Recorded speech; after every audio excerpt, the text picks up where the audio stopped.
Let's take a little trip to Montalcino, and this is a town where you find the famous wines of Brunello de Montalcino. Brunello is the name of a grape, and it's actually a synonym for the grape Sangiovese.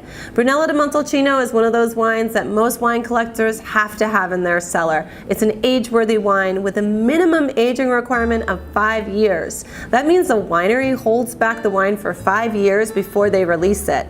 That's a really long time.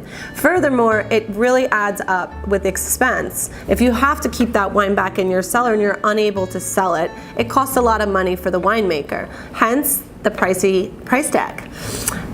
And there's also Rosso de Montalcino, which is the younger version of Brunello de Montalcino. It's only aged by law a minimum of 1 year. What that means is we get the same type of flavors from Sangiovese grape, but with a younger, fresher, more approachable feel. Doesn't quite have the tannins of its older sibling, but it's a really great way to try these two wines side by side in this collection.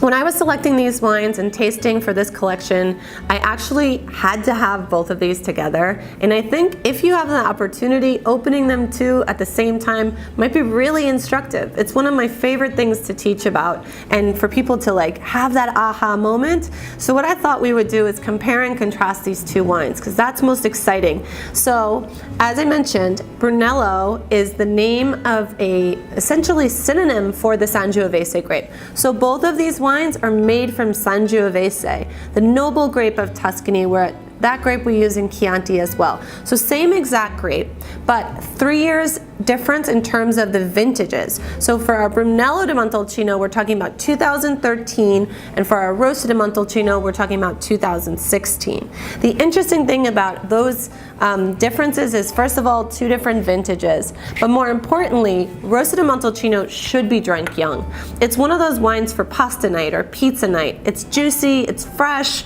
it doesn't have the tannins that dry out your mouth, and the acid or the mouth sucking, like you have your mouth's producing so much more moisture is a little bit less. Whereas Brunello de Montalcino, it's got tons of tannins, dries your entire mouth out, and it's also a wine because of the tannin that's super age-worthy. So here on my right, I have the Rosso de Montalcino. And it smells young and fresh. It smells like fresh cut strawberries, red cherries, a tomato leaf, like all the things you expect in a tomato pasta sauce, basil, oregano. That's the typical markers for Sangiovese. It adds a little bit of garnet color, and that garnet color is not necessarily from age in this instance, but rather a characteristic of the Sangiovese grape. On the mouth, the wine has a little bit of that juicy red cherry and strawberry, raspberry. You feel like it's Italian and you feel like it's Montalcino, but maybe this is just approachable right now, like ready to drink, open the bottle, share it with your friends and family. Moving to the Montalcino from the Brunello, like Brunello de Montalcino proper, both are from the same town, by the way. I forgot to mention that.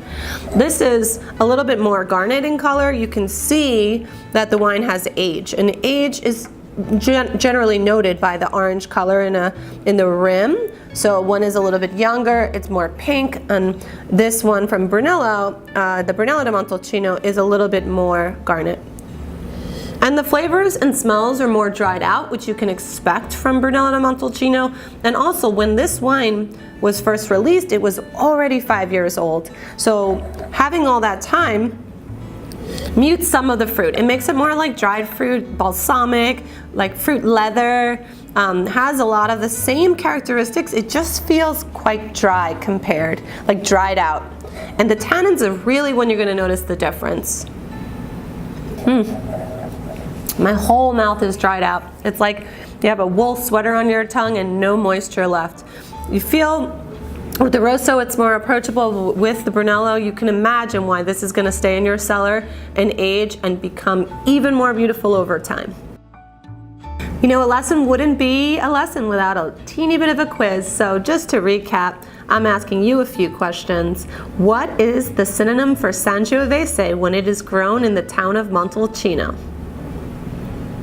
You got it. It is Brunello. And that's the name of the clone of Sangiovese. What is a major aging requirement difference between Rosso di Montalcino and Brunello di Montalcino? You guessed it, that's correct. Brunello di Montalcino must be aged for a minimum of 5 years, where Rosso is its younger sibling, only made to be aged for 1 year by law. Thanks so much for joining me on this lesson and discovery of my favorite wines from Tuscany.